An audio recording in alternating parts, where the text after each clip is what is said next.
Hi there, I'm Andrew Hemming, and I want to look at part 4 of our series of cleaning up your power clean. In this phase here, we're actually going to look at the catch phase of the power clean. This is obviously a cool part of the clean and a neat way to finish up with it. Okay. In this position here, one of the things to do before you consider catching is finding out, do I have the flexibility to do this? And so basically, to catch the power clean, you're needing to have your body up in this position here, where the weight is resting on your shoulders. And this is really critical. If you can't get this and you're stuck here, you shouldn't be power cleaning, because it's just going to put a lot of unnecessary stress on your wrist. And so you need to be in this position. Okay, this position looks like it's tough on the wrist, but basically the bar is sitting on my shoulders and not on the wrist. So you want to try and find out, do I have the flexibility to do that? So you can just take an empty Olympic bar at a power rack, try that out. And if you can't, work on that until you can. Okay, before you bring in this catch, because you need to have that until you catch. You can do the low pulls, the high pulls, but you don't want to be catching. Now, if you don't have that, a big question is, well, how do I get that flexibility?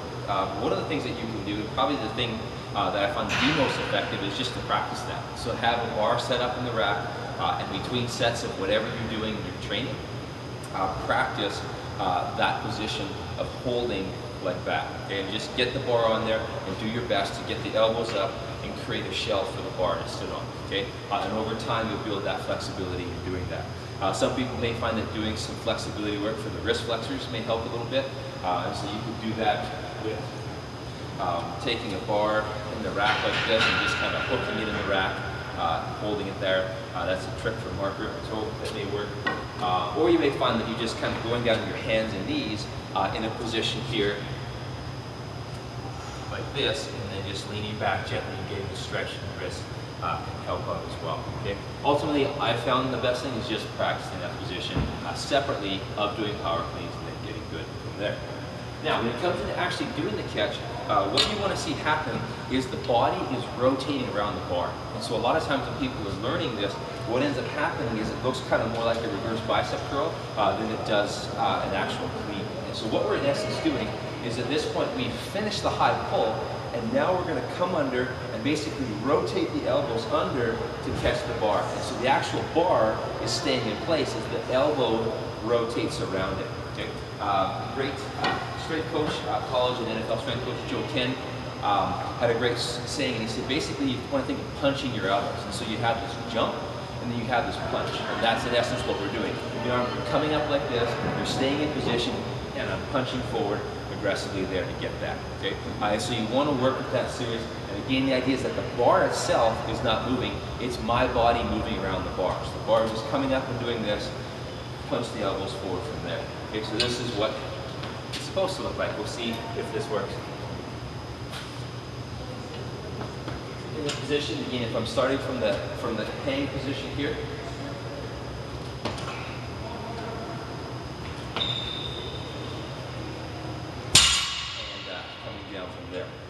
now, the last thing we'll talk about with this, a lot of times you'll see people when they're doing clean snatches, they're going to kind of come under into like a little bit of a quarter squat.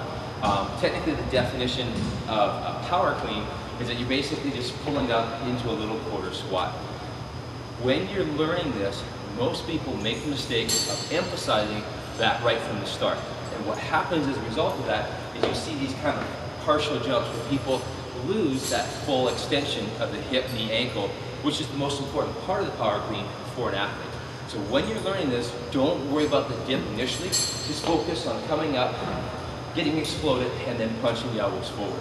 Once you've mastered that, then you can work on the timing of coming up with a little bit of dip under the quarter squat as you punch forward. But make sure you're not doing that at the expense of a full extension. Enjoy. For more information, check out andrewhemming.com and stay tuned for part 5.